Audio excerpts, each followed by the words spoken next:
എല്ലാ കൂട്ടുകാർക്കും learn with തഹാനി എന്ന യൂട്യൂബ് ചാനലിലേക്ക് സ്വാഗതം.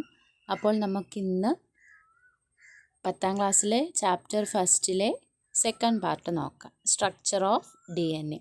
Okay, DNA structure double helical സ്ട്രക്ചറാണെന്ന് നമുക്കറിയാം. അത് കണ്ടുപിടിച്ചത് 1953 ജെയിംസ് വാട്സണും ഫ്രാൻസിസ് ക്രിക്കുമാണ്. ഓക്കെ, അപ്പം ഇവർക്ക് മുന്നേ തന്നെ ആരൊക്കെ, റൊസലിൻഡ് ഫ്രാങ്ക്ലിനും മോറിസ് വിൽക്കിൻസും DNA എക്സ്റേ ഡിഫ്രാക്ഷൻ സ്റ്റഡീസ് നടത്തിയിട്ടുണ്ട്. അതിൻ പ്രകാരം നമ്മുടെ റൊസലിൻഡ് ഫ്രാങ്ക്ലിൻ കണ്ടുപിടിച്ച ഒരു ഇമേജാണ് ഫോട്ടോ 51 എന്ന് പറയുന്നത്. ഫോട്ടോ 51 എന്താണെന്ന് എക്സാമിന് ചോദിച്ചാൽ പറയണം. It is an X-ray diffraction image of DNA taken by Rosalind Franklin. Okay, ഈ റൊസലിൻഡ് ഫ്രാങ്ക്ലിൻ 37ാമത്തെ വയസ്സിൽ, അതായത് 1958 അദ്ദേഹം മരിച്ചു. അപ്പോൾ ജെയിംസ് വാട്സണും ഫ്രാൻസിസ് ക്രിക്കിനും മോറിസ് വിൽക്കിൻസിനും നൊബേൽ പ്രൈസ് മെഡിസിന് കിട്ടി. ഏത് വർഷം? 1962. ഓക്കെ, എന്തിനാണ്? For their distribution on the discovery of double helix model of DNA. കണ്ടോ, 4 പേരുടെയും പിക്ചർ കൊടുത്തിട്ടുണ്ട്. ഫോട്ടോ 51, അതായത് എക്സ്റേ ഡിഫ്രാക്ഷൻ സ്റ്റഡീസ് നടത്തിയത് നമ്മുടെ Morris വിൽക്കിൻസും റൊസലിൻഡ് ഫ്രാങ്ക്ലിനുമാണ്.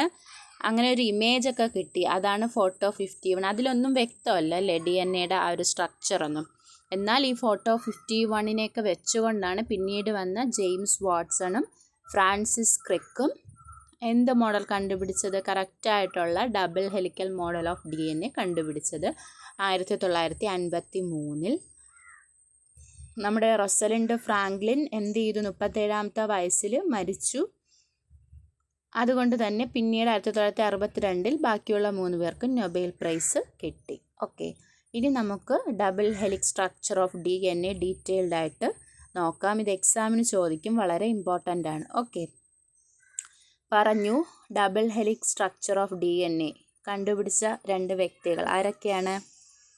James Watson and Francis Crick. Okay, in the year, ഏത് വർഷമാണ്? 1953. ഓക്കെ ആണോ?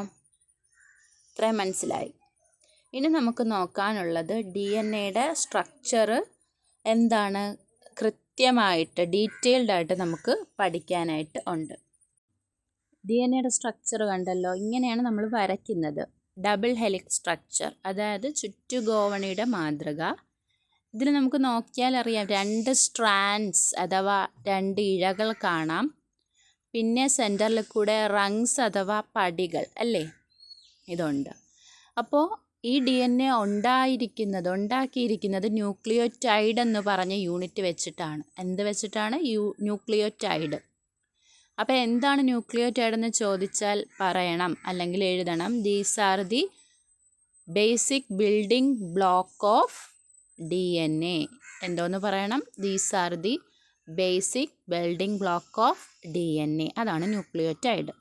ഈ ന്യൂക്ലിയോറ്റൈഡ് എന്ന് പറയുന്നത് 3 സംഭവങ്ങൾ കൊണ്ടാണ് ഉണ്ടായിരിക്കുന്നത്. ഏതൊക്കെയാണ്? Phosphate group, first one.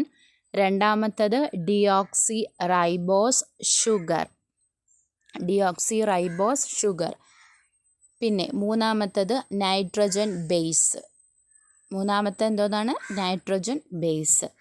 നമ്മുടെ DNA full form deoxyribonucleic acid എന്നാണ് അല്ലേ. അപ്പോൾ ഡിയോക്സി റൈബോ എവിടെ നിന്ന് വന്നെന്ന് ഇപ്പോൾ മനസ്സിലായല്ലോ. Phosphate group, deoxyribose sugar, nitrogen base, ഇത് 3 ചേർന്നതാണ് ന്യൂക്ലിയോറ്റൈഡ്. ഇനി നൈട്രജൻ ബേസ് 4 തരത്തിലുണ്ട്. Adenine, thymine, guanine, cytosine. Adenine, thymine, guanine and cytosine. Okay, ഈ നൈട്രജൻ ബേസായ ഓരോന്നിനെയും റെപ്രസെൻ്റ് ചെയ്യുന്നത് അതിൻ്റെ ഫസ്റ്റ് ലെറ്റർ ഉപയോഗിച്ചുകൊണ്ടാണ്. Adenine A, thymine T, guanine G, cytosine C. Okay ആണോ? അപ്പോൾ ഇത്ര മനസ്സിലായല്ലോ. അഡിനിൻ എപ്പോഴും തൈമിനുമായി ചേർന്ന് പെയറായ കാണത്തുള്ളൂ വിത്ത് ഡബിൾ ബോണ്ട്. ഗ്വാനിൻ എപ്പോഴും സൈറ്റോസിനുമായി പെയറായ കാണത്തുള്ളൂ വിത്ത് ട്രിപ്പിൾ ബോണ്ട്. ഓക്കെ, ഇതും മനസ്സിലാക്കിയിരിക്കുക. ഇനി ഈ ഡി എൻ എക്ക് 2 സ്ട്രാൻഡ്സ് ഉണ്ടെന്ന് പറഞ്ഞു. ആ സ്ട്രാൻഡ്സ് ഉണ്ടായിരിക്കുന്നത് ഫോസ്ഫേറ്റ് ഗ്രൂപ്പും ഡിയോക്സി റൈബോസ് ഷുഗറും വെച്ചിട്ടാണ്. റങ്സ് ഉണ്ടായിരിക്കുന്നത്, പടികൾ ഉണ്ടായിട്ടുള്ളത് നൈട്രജൻ ബേസ് വെച്ചിട്ടാണ്. ഇതിത്രയും മനസ്സിലാക്കുക. ഓക്കെ, ഇനി നമുക്കതിനെ റെപ്രസെൻ്റ് ചെയ്ത് വരയ്ക്കുന്ന എങ്ങനെയാണെന്ന് നോക്കാം. ഒരു റൗണ്ട്, അത് റെപ്രസെൻ്റ് ചെയ്യുന്ന ഫോസ്ഫേറ്റ് ഗ്രൂപ്പാണ്.